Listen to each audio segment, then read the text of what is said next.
যখন আমি সর্বপ্রথম আমাকে মাদ্রাসায় ভর্তি করাইলো, যখন আপনারা ছোট্ট বয়সে মসজিদের মধ্যে যখন গেলেন, আপনাদের ইমাম সাহেবেরা, মসজিদের ইমাম সাহেবেরা আপনাদের গালিব বা তাসা এগুলা শিক্ষা দিয়েছেন, সূরা ফাতিহা আলহামদুলিল্লাহ শিক্ষা দিয়েছেন, সূরা নাস সূরা ফাতিহা থেকে আলম তারা পর্যন্ত শিক্ষা দিয়েছেন। আমার ভাইয়েরা, ছোট্ট বয়স, এটার ক্লাস হলো শরীয়তের ক্লাস, শরীয়তের শিক্ষা অর্জন, এটা হলো ছোট্ট বয়স। আর তরিকত, হাকিকত, মারিফত, এই তিনটা বিদ্যা অর্জন করতে হলে আপনাকে জোয়ান বুড়া বৃদ্ধ আবার কোনো কিছু লাগবে না। আপনি যদি 40 বছর, 50 বছর, 60 বছর বয়স আপনার হয়, আপনি এই ক্লাসে ভর্তি হতে পারবেন। আমার নবীর ঘোষণা, চিৎকার করে কম সুবহানাল্লাহ। আরেকটু জবান খুলে কম সুবহানাল্লাহ। আমার আল্লাহ জালালউদ্দিন রুমি মুসতাফি শরীফের মধ্যে মিশকাত শরীফের হাদিসে বলেন, জগতের মানুষ কেন তোমরা আমি এত বড় আলেম হয়ে আল্লাহর ওলির হাতে হাত দিয়ে বায়াত গ্রহণ করেছি, কেন জগৎ বিখ্যাত আলেম আমার মতো এত বড় আলেম এই জগতের মধ্যে আর কেহ আমার ওই সময়ের মধ্যে এত বড় আলেম ছিল না। আমি জালালউদ্দিন রুমিকে আমার আল্লাহ এত ইলম দিয়েছেন, এত ইলম দিয়েছেন। ইয়াদানা মাওলানা, আমার ভাইয়েরা, বন্ধুরা, বাবাজিরা আমার, আল্লাহ কুরআনুল কারীমের মধ্যে বয়ান করেন, ইন্নাল্লাহা ইউহিব্বুত তাওয়াবিনা ওয়া ইউহিব্বুল মুতাতাহহিরিন। আমার আল্লাহ বলেন, কুল ইয়া ইবাদিয়াল্লাযীনা আসরাফু আলা আনফুসিহিম লা তাকনাতু মির রাহমাতিল্লাহ ইন্নাল্লাহা ইয়াগফিরুয যুনুবা জামিআ ইন্নাহু হুয়াল গফুরুর রহিম। আমি আল্লাহর রহমত থেকে কেউ নৈরাশ হয় না। আমার আল্লাহর হাবিব রাহমাতুল লিল আলামিন একটা হাদিস সহিহ মুসলিম শরীফের মধ্যে যে হাদিসটা বর্ণনা রয়েছে, আল্লাহর নবীর খলিফা হযরত ফারুক আযম রাদিয়াল্লাহু তাআলা একদিন যখন রাস্তা দিয়ে হেঁটে যায়, প্রতিমধ্যে দেখলেন একটা যুবক রাস্তার মধ্যে কান্নাকাটি করতেছে, চোখের পানি ছেড়ে যখন কাঁদতেছে, ফারুক আযম রাদিয়াল্লাহু তাআলা ওই যুবকের কাছে গিয়ে বললেন, যুবক তুমি কেন কাঁদো? আমি অনেক বড় গুনাহ করেছি, অনেক বড় অন্যায় করেছি, অনেক বড় গুনাহ করেছি, অনেক বড় অন্যায় করেছি। আমার মনে হয় আমার মতো এত বড় গুনাহগার এই জগতের মধ্যে আর কেহ নাই। এই কথা বলা যখন কাঁদতেছেন, ওনার কান্না দেখে ফারুক আযম রাদিয়াল্লাহু তাআলা উনিও কাঁদতেছেন। ওমর রাদিয়াল্লাহু তাআলা যখন আল্লাহর নবীর দরবারে গেলেন, গিয়ে যখন বললেন, ইয়া রাসূলুল্লাহ, ইয়া হাবিবাল্লাহ, রাস্তা দিয়ে যখন আসতেছি দেখলাম একটা যুবক কাঁদে আর বলে আমার মতো গুনাহগার এই জগতের মধ্যে আর কেহ নাই। ওগো ফারুক আযম, আমি অনেক বড় গুনাহ করেছি, আমার গুনার কি ক্ষমা হবে? এই গুনার কথা উনি বলতেছে না। আল্লাহর নবী বলেন, ফারুক আযম যুবকটারে ডেকে আমার কাছে নিয়ে আসো। যখন যুবক ওনার কাছে যখন গেলেন, আল্লাহর নবীর দরবারে যখন গেলেন, আল্লাহর নবীর দরবারে যখন কাঁদতে কাঁদতে বলেন, ইয়া রাসূলুল্লাহ, ইয়া হাবিবাল্লাহ, আমি অনেক বড় গুনাহ করেছি। তখন আল্লাহর নবী বলেন, তোমার গুনাহ কি আল্লাহর রহমতের চাইতে বেশি? ওই যুবকটা বলেন, ইয়া রাসূলুল্লাহ, আমার মনে হয় বেশি। আবার বলেন, হে যুবক, তোমার গুনাহ কি আমার আল্লাহর আরশের চাইতে বেশি? ওই যুবক বললেন, ইয়া রাসূলুল্লাহ, তার চাইতে বেশি হতে পারে। এই কথা যখন বললেন, কতক্ষণ পরে যুবককে বললেন, তুমি কি গুনাহ করেছো আমার কাছে বলো, আমি একটু শুনি। আল্লাহর নবীকে যুবকটা বলতেছেন, ইয়া রাসূলুল্লাহ, ইয়া হাবিবাল্লাহ, আমি কাফন চুরি করি। মানুষ যখন মানুষ মারা যায়, মানুষকে যখন খবর দিয়ে আসে, ওই রাত্রিতে আমি কাফন চুরি করে এনে কাফন বিক্রি করে আমি আমার সংসার চালাই। গতকালকে একটা মদিনার একটা মহিলা, একটা সুন্দরী মেয়ে ইন্তেকাল করেছেন। তার যখন কাফনটা আমি চুরি করতে গেলাম, তার কাফনটা চুরি করে শয়তানের ওয়াসওয়াসায় পড়ে তার সাথে আমি জিনায় লিপ্ত হয়েছি। ইয়া রাসূলুল্লাহ, ইয়া হাবিবাল্লাহ, যখন আমি কাফনটা নিয়ে চলে আসি, ওই মহিলা আমাকে বললেন, যুবক, ও যুবক, এটা কি করলি? আমাকে নাফাক রেখে গেলি, আমাকে নাফাক রেখে গেলি। আমি কি নাফাক অবস্থা আল্লাহর দরবারে উঠবো?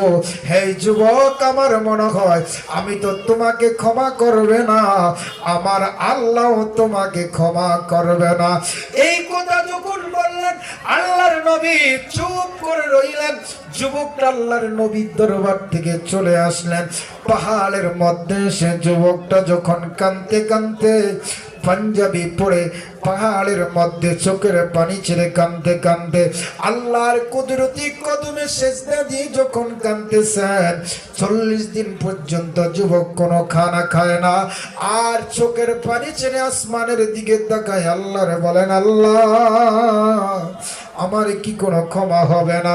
আমি আজকে ওয়াদা করলাম আমার জীবনে আমি আর কোনো গুনাহ করব না, আমি আর জীবনে গুনাহ করব না। আল্লাহ, আমাকে তুমি মাফ করে দাও। জবান খুলে বলেন সুবহানাল্লাহ। আমার মায়েরা, বন্ধুরা, বাবারা, 40 দিন যখন হয়ে গেল, জিবরাইল আলাইহিস সালাম আল্লাহর নবীর দরবারে এসে তাশরিফ নিয়ে বলতেছেন, ইয়া রাসূলুল্লাহ, ইয়া হাবিবাল্লাহ, আল্লাহ আদম জাতিকে সৃষ্টি করেছেন, আল্লাহ আদম জাতিকে সৃষ্টি করেছেন, আল্লাহ পাক রব্বুল আলামিন ওনা আদম জাতিকে কত মায়া করে কত আদর করে আল্লাহ আদম বানাইলেন। আল্লাহ, কোন বান্দা যদি দুনিয়ার জমিনে গুনাহ করে, দুনিয়ার গুনাহ বড় না আমার আল্লাহর আরশে আজিম বড়। 2-3টা প্রশ্ন যখন জিবরাইল আলাইহিস সালাম বললেন, আল্লাহ ইয়ার আল্লাহর নবী বলেন, সব কিছু ক্ষমতার মালিক আল্লাহ, নুসুল আমিন গফুরির রহিম, সব কিছু ক্ষমতার মালিক আমার আল্লাহ। আমার আল্লাহ যাকে ক্ষমা করে দেয়, আমার আল্লাহ যাকে ক্ষমা করে দেয়, দুনিয়ার যদি কাউকে ক্ষমা করে দেয়, দুনিয়ার কারো কোনো ক্ষমতা নাই। আমার ভাইরা, বন্ধুরা, বাবারা, জিবরাইল আলাইহিস সালাম শুভ সংবাদ দিতেছেন, ইয়া রাসূলুল্লাহ, ইয়া হাবিবাল্লাহ, ও খোদার নবী, মায়ের নবী, গত 40 দিন আগে আপনার কাছে যে যুবকটা আসে, যে যুবক না আপনার দরবার থেকে আপনি তাড়িয়ে দিয়েছেন, পরবর্তী ওই যুবকটার খবর আপনি নিয়েছেন। আল্লাহ রাসূলুল্লাহ, আপনার উম্মতের মধ্যে ওই যুবকটা আজকে 40 দিন পর্যন্ত পাহাড়ের উপরে কাঁদতেছে, আল্লাহর দরবারে কাঁদতে কাঁদতে মাটিগুলাকে কাদা করে ফেলেছে চোখের পানি দ্বারা।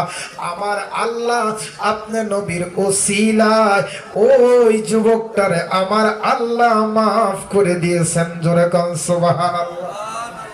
ইয়া রাসূলুল্লাহ, ইয়া হাবিবাল্লাহ, জিবরাইল বলতেছেন, নবী গো, আপনি ওই যুবকটারে শুভ সংবাদ দেন, ওই যুবকটাকে আপনার কাছে এনেন, তাকে এনে সান্ত্বনা দেন। আল্লাহর নবী সাহাবাদেরকে পাঠাইলেন, যাও যুবকটারে ডেকে আনো। এনে বলতেছেন, যুবক, আমি তোমাকে তাড়িয়ে দিছি এই জন্য তুমি যেন আল্লাহর দরবারে নমনীয় হলে কাঁদো, তুমি যেন আল্লাহর দরবারে অনেক কান্নাকাটি করো। যুবক, তুমি যেই মেয়েটার সাথে জিনা করেছো, ওই মেয়েটা তোমাকে মাফ করে দিয়েছে, আমার আল্লাহ তোমাকে মাফ করে দিয়েছে।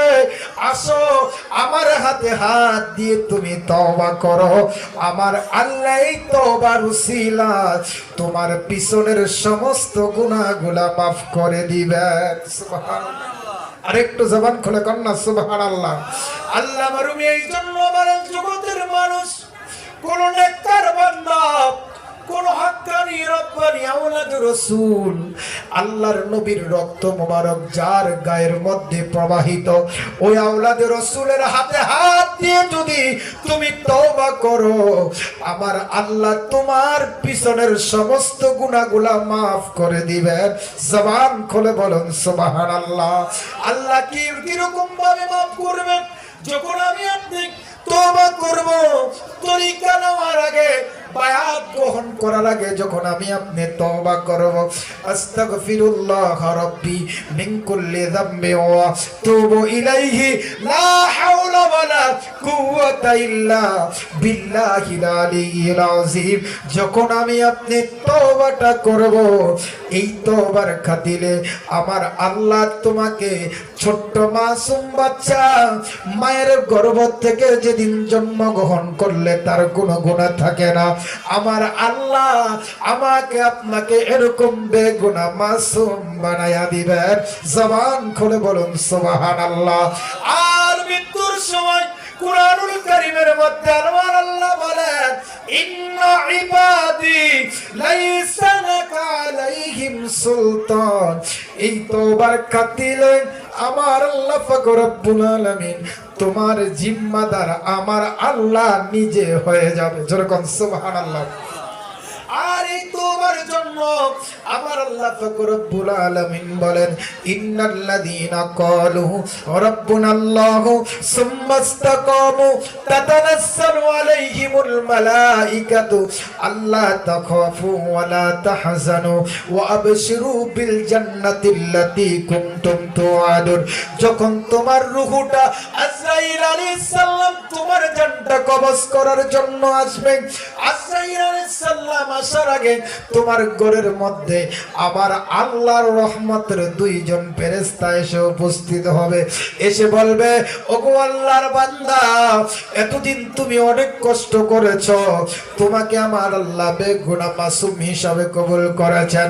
ওগো আল্লাহর বান্দা, কিছুক্ষণ পর আজরাইল আলাইহিস সালাম তোমার রূহটা কবজ করবে, তোমার জানটা কবজ করবে, তোমাকে আমার আল্লাহর জান্নাতটা দেখায়া, তোমাকে আমার আল্লাহর নবীজির চেহারা নোয়ারে দেখায়া আজরাইল ফেরেশতা তোমার মৃত্যু তোমার জানটা এরকম ভাবে কবজ করবে।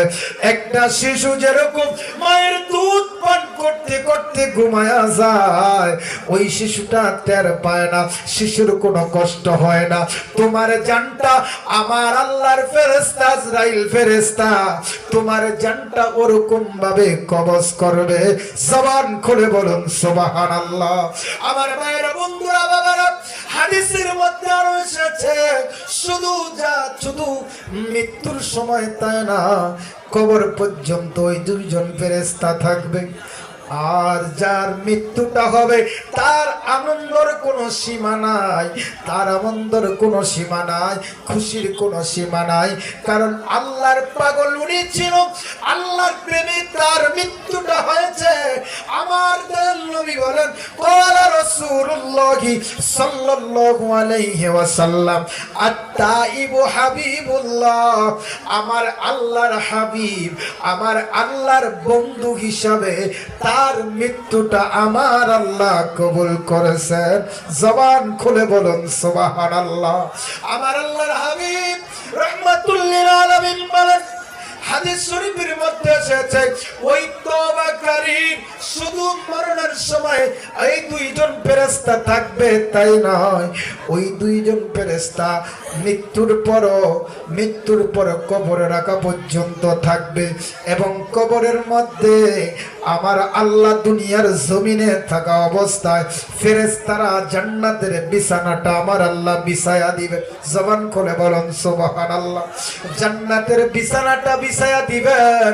আমার ভাইয়েরা, বন্ধুরা, বাবারা, এই যে দেখেন আল্লাহর ওলিদের মৃত্যুটা এমন একটি মৃত্যু হয়, দেখবেন কিছু কিছু আল্লাহর ওলি 100 বছর, 200 বছর, 50 বছর, 60 বছর পরে দেখবেন ওই আল্লাহর ওলির মাজার শরীফে তাকে 50 বছর আগে যেরকম অক্ষত অবস্থায় রেখেছে, 50 বছর পর তার শরীরের মধ্যে একটা মশা মাছি পোকা পাকড় কোনো কিছু তার শরীরের